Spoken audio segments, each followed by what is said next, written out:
In 2005, my husband and I took a trip to India and found ourselves in the middle of a heartbreaking situation in a red light area.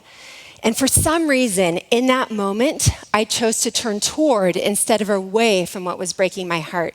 And that single decision has absolutely changed my life. I knew that we were going to a red light area that day. We were with an NGO. We had dedicated a fresh water well for my in-laws' 40th wedding anniversary, but nothing could have prepared me for that experience and the impact it would have on me. Prior to that time, I had many misconceptions, maybe that a lot of us in this room share, about prostitution and what that looks like. I'd been in Amsterdam in college, seen women in the window, maybe traveled to New York City or other large cities and saw ladies walking down the street. Even just fanciful ideas of this Hollywood kind of pretty woman where the gorgeous Julia Roberts wins over the heart of the billionaire Richard Gere at the end. But I think we all know that that is just fantasy and fairy tale, and nothing could be further from the truth. Because what I experienced in the red light area in India was abject poverty and squalor. What I experienced was just an overwhelming stench of open sewer ditches, of small thatched roof houses and dirt floors. What I experienced were little kids running around barefoot, largely unattended when they should have been in school. And the more questions I began to ask, the more devastated and heartbroken I became. And quite honestly, in the midst of those overwhelming situations, more often than not, I am left to just feel paralyzed. I just think, oh man, human nature kicks in, and the coping mechanism of this issue is just too complicated. It's too scary. It's too big.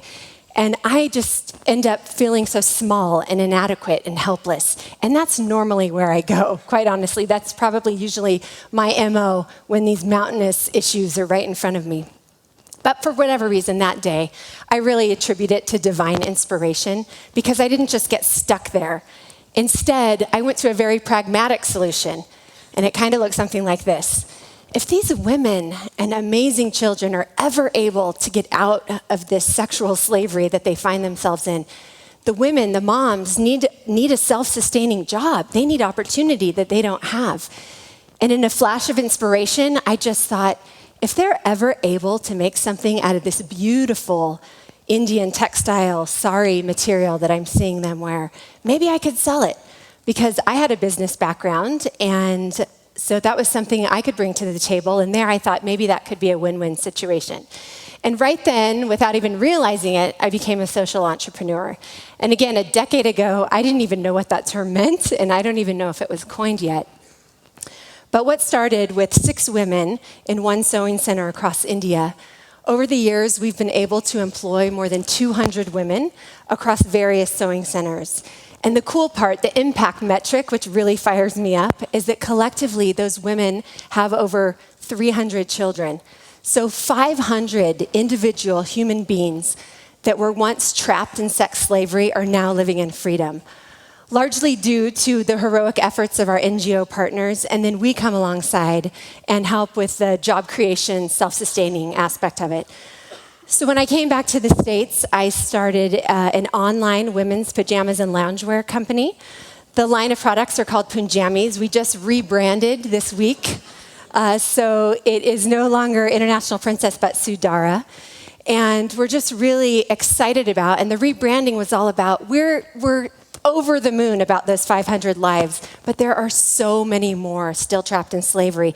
And so we're really committed to taking this brand out to the world and making a larger impact. Slavery is complicated. Sex slavery is not easy to talk about. There are over 30 million slaves estimated in the world today. Again, an estimation because nobody registers their slaves. And so that's the best number that we can kind of get our heads around. But it's a huge global issue. It's not just happening in India. It happens in the US as well. But India, as you can see, houses almost half the world's amount of slaves in just one country. So my logic is, if I can make a dent in India on this sex trafficking issue, I can make a dent in the worldwide problem.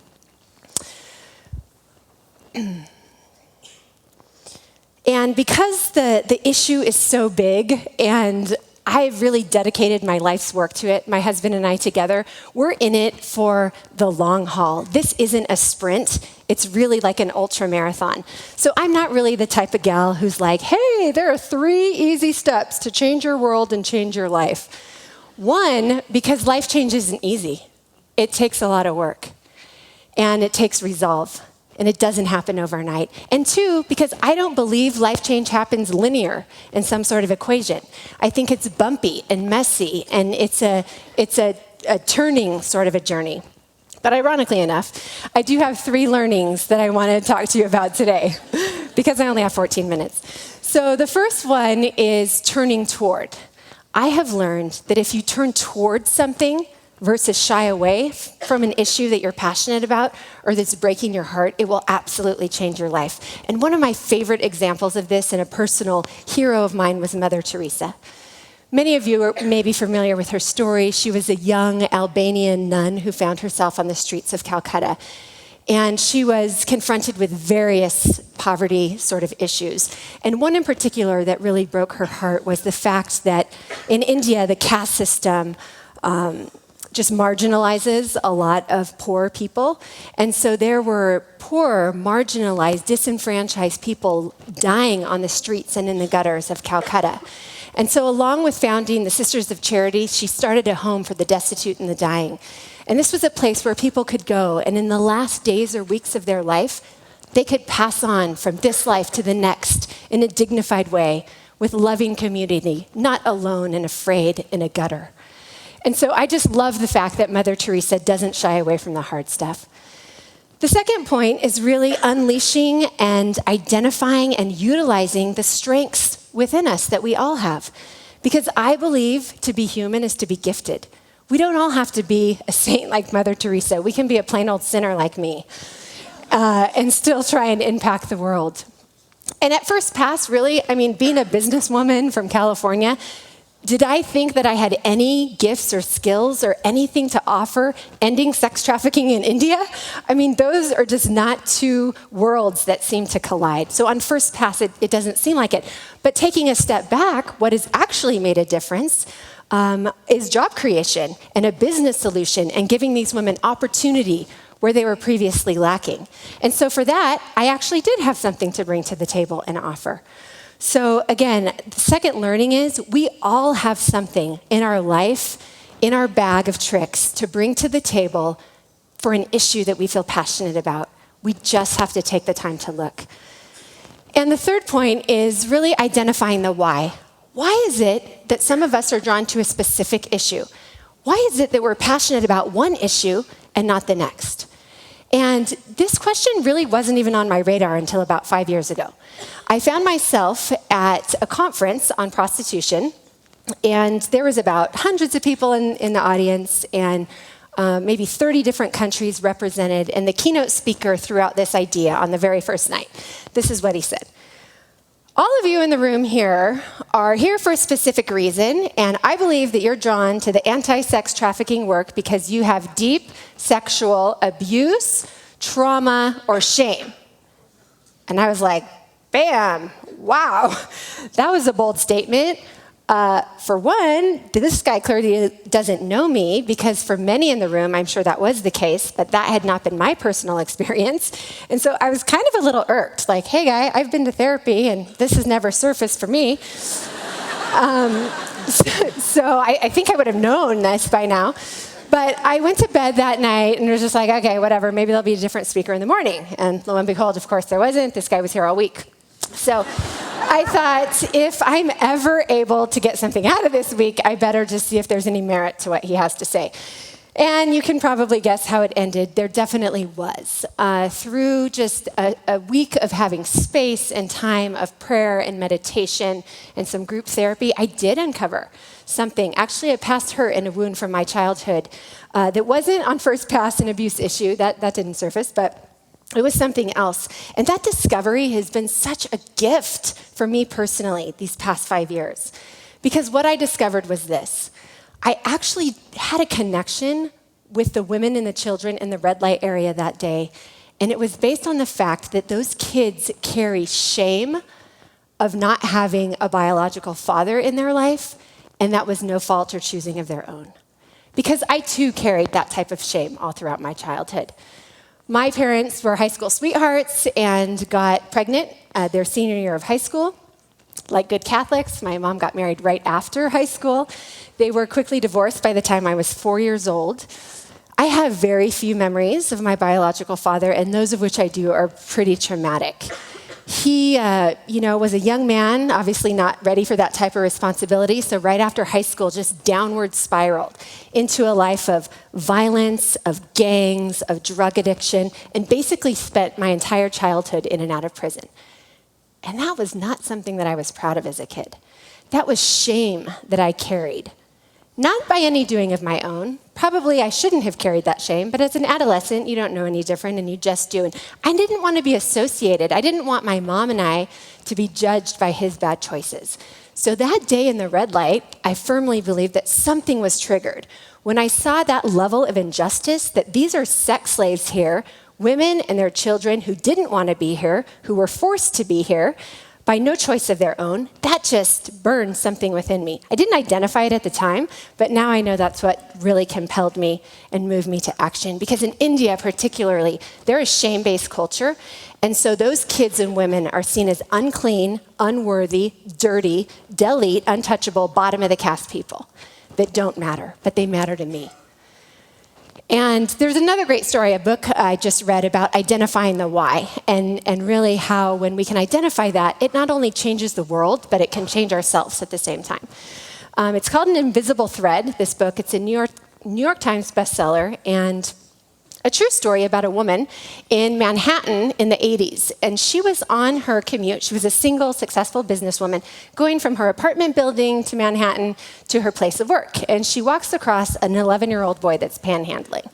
And on first pass, she just walks by, and then something compels her, and she turns around and goes back and asks him, "Hey, guy, what do you need?" And he said, "I'm hungry. I haven't eaten in 2 days." So she says, "Okay, well, let's get some lunch." And so they go to McDonald's on a Monday afternoon, and therein starts just this beautiful, serendipitous friendship, mentoring relationship, and in so many ways, she becomes kind of a surrogate mother to him. And he recounts how she really, in some ways, saved his life. And where it comes full circle is that she says in the book that there was healing that she experienced because there were wounds from her childhood, abuse, abandonment, and neglect issues. So I just think it's so significant that when we can identify the why, it can be really powerful. And I'm not here, all week to pester you like that keynote speaker was for me. So you're going to have to pester yourself. You're going to have to get with a friend and ask yourself these questions. But what I do want to do in our last remaining moments is just set our intention. Set our intention, not to forget about it when we walk out of here. So if you can play along with me here, we are going to close our eyes. Everybody close your eyes and take a deep breath. And just let all the distractions go away. Is there something right now in this moment that is coming to you? Is there something that's breaking your heart? Maybe you see it on the news, you read it in the paper, and you just get fired up. If that's the case, just pause.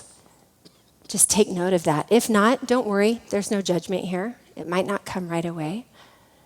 But this is just an invitation to be courageous enough to ask the questions, to be courageous enough to look within yourselves and say, what is it that moves me in my world?